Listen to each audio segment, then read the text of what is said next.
السلام عليكم حبايب قلبي ورحمة الله وبركاته. بجد بجد بجد ما صدقتش النتيجة اللي انا شفتها قدامي خالص، ولا اللي وصلت لها. معقول؟ معقول هتطلع بالجمال ده؟ اي والله. 3 كوبايات دقيق عملوا لي الكمية دي، ولسه في صينية تانية. بألف هنا وبألف شفا. القراقيش اللي هتجننك والله. قراقيش هشة وجميلة طلعتها من الفرن. بصي الجمال، بصي على الطعامة، سمك وخفية وقرمشة. بجد بجد مش هتندمي لو عملتيها بطريقتي. تابعيني على وصفات اقتصادية مع لوكا وأوشا، ومش هتندمي. بأحلى 3 كوبايات هتعملي أطعم وأحلى قراقيش في البيت. السلام عليكم حبايب قلب لوكا، اخباركم ايه وعاملين ايه؟ قلت لكم ان شاء الله اني هبقى معاكم، وعلى قد ما اقدر هبقى متواجده، وهنهتم بالمحتوى بتاعنا، وهنكبر اسرتنا الصغيره، والحمد لله بتكبر واحده واحده بيكم. وشكرا لاي كومنت جميل بيجيلي، وكلكم اخواتي وعلى راسي، ونسمي ونصلي ونبارك على رسول الله في الكومنتات عليه افضل الصلاه والسلام. ولو في حاجة نفسكم فيها اعملها لكم، طبعا اختكم المتواضعة هتعملها لكم على قد خبرتها. وشكرا لأي حد بيكتب حاجة حلوة. يلا بينا نبدأ بوصفة جميلة. طلعنا من العيد الحمد لله بكل سنة وانتم طيبين، وطبعا كل سنة وكل اخواتنا المسيحيين طيبين، بسبب الأعياد الجميلة اللي احنا كنا فيها ولسه مكملين فيها وشم النسيم.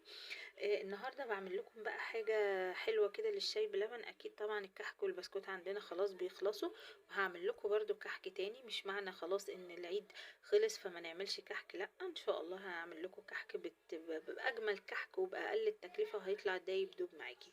النهارده انا هعمل قراقيش ومش هعمل كتير، هعمل نص كيلو. انا عندي هنا 3 كوبايات من الدقيق، حطيت عليهم رشة الملح الحلوة بتاعتي، وحطيت عليهم سمسم. يعني لو السمسم بتاعك مش محمص، تقدري ان انتي تسخني السمنة جدا جدا او الزيت وتحطيه زي وتقدحيها. فدي اول حاجة معايا 3 كوبايات من الدقيق ومعلقتين من السمسم. عايزة تعمليها بالشمر واليانسون بس برضو يكونوا تحمصيهم وتطحنيهم، مفيش اي مشكلة. اللي عايزة تسيبيها سادة مفيش مشكلة. انا عن نفسي عندي السمسم فهحط لها السمسم. وعندي كوبايه الا ربع، انا حاطه هنا سمنه على زيت، سمنه فلاحي. ما عندكيش فلاحي مفيش اي مشكله، عايزه زيت بس مفيش اي مشكله. اللي عندك اشتغلي بيه، المهم ان هي كوبايه الا ربع. طب انا ايه اللبن ده؟ انا ده لبن على ميه، نص كوبايه، ربع لبن وربع ميه هعجن بيه. عايز تعجني بميه بس مفيش مشكله، لبن بس مفيش مشكله. هحط فيها دلوقتي الخميره والسكر وهدوبهم. معايا هنا معلقه من الخميره الفورية، معايا معلقة بيكنج باودر، ومعايا معلقة من السكر. هحط المكونات دول السكر والخميرة علشان يخمروا معايا، وهنزل بالبيكنج باودر هنا على المكونات الجافة بتاعتي، وهقلبهم كويس مع السمنة. يلا بينا نشوف الخطوات. قلبت هنا المكونات عندي، اللي هو 3 كوبايات دقيق مع معلقتين السمسم مع معلقة بيكنج باودر مع رشة الملح. قلبتهم هنا، وقلت لك عايزة تستبدلي السمسم بشمر او ينسون مطحونين مفيش مشكلة. حطيت عندي هنا الخليط، نزلت. لو عندك سكر بودرة او سكر ناعم ممكن تضيفيه على العجينة على طول. انا هنا السكر عندي خشن شوية، فهيبقى باين في العجينة، هيبقى مقرمش. فانا حطيته هنا مع مع الخميرة، وطبعا عارفين ان السكر بيسرع من تفاعل الخميرة، فحطيته هنا مع اللبن والخميرة. دوبتهم. هغطيها وهحطها على جنب. وعندي بقى دلوقتي هنزل بالكوباية الا ربع بالسمنة على الزيت بتاعتي، وهبتدي ان انا اعمل عملية بس خفيفة، هعملها وهوريها لكم. للي مش عارفين يعني ايه نبس العجينة، بتمسكي كده وبتقعدي بصي تفركيها كده بحنية ما بين ايديكي، بتبقى زي الرمل زي ما انت شايفة. ريحة السمنة مع الزيت تحفة. بصي بقت العجينة كده، ولو بصي هتحسي كده ان هي شكل قريبة شوية اهي.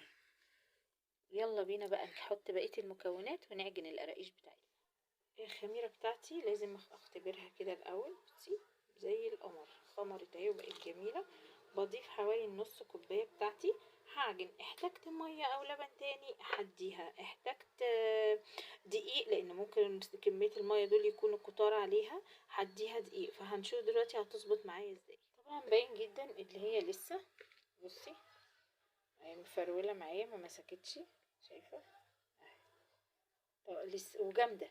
طبعا انا لسه هحط لها، يعني هحط لها حوالي نص كوباية، هحط لها ربع كمان وهشوف. كده احنا عجناها. طب اعرف منين ان هي العجينة بقت كويسة؟ اول حاجة بقت بصي حلوة في ايدي، شايفة بتشديها كده حلوة بصي اهي.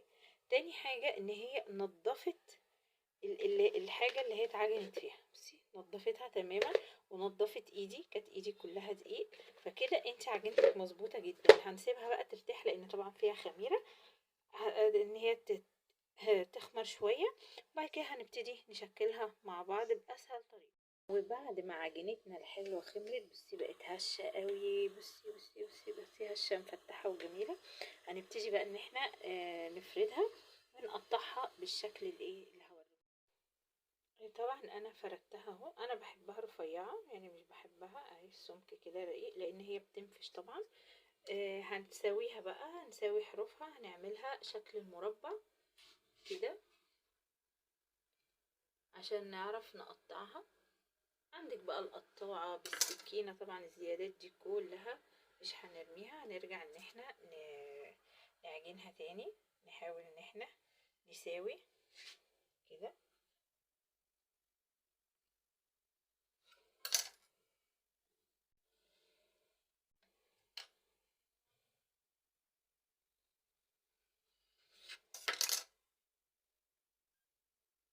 طبعا انا الرخامة دعكاها كويس جدا جدا جدا، وطهرتها بالخل، ومسحتها بدل المرة 2 و3، ونشفتها بالمناديل.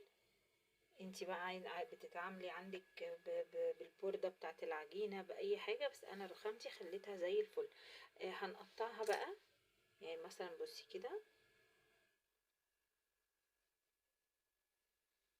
طبعا هي كده طويلة، عايزاها بقى تروحي عاملاها كده بميلة اهي. بقى عندي شكل القرقوشة حلوة كده، رقيقة وخفيفة وحلوة. هقطع بقى بقية الكمية وارجع لك. لو عايزة ان انتي تحشيها، هتحطي مثلا العجوة هنا، وهتروحي لفاها رول، وهترجعي تفرديها وتبططيها تاني وتقطعيها برضو. بس كده. انا هحبها سادة خفيفة، انت عايزاها بالعجوة مفيش مشكلة. ايه ده ايه ده؟ شايفين اللي انا شايفاه؟ معقولة اللي انا حصل فيا ده؟ ما كنتش اتوقع ان يحصل كده ابدا. السلام عليكم حبايب قلبي، عاملين ايه؟ لو عايزة تعرفي اجمل واطعم قراقيش اتعملت ازاي، والله ما هتلاقي اطعم من كده. تحفة تحفة تحفة. ما صدقتش نفسي لما اتعملت. ايه ده الجمال ده؟ خلي بالك ده بسم الله ما شاء الله 3 كوبايات، ودي لسه صينية واحدة والتانية لسه طالعة في الفرن. انا هوريكي خفية، ارتفاع، جمال. بصي، سمعتي القطمة؟ سمعتي الجمال؟ بصي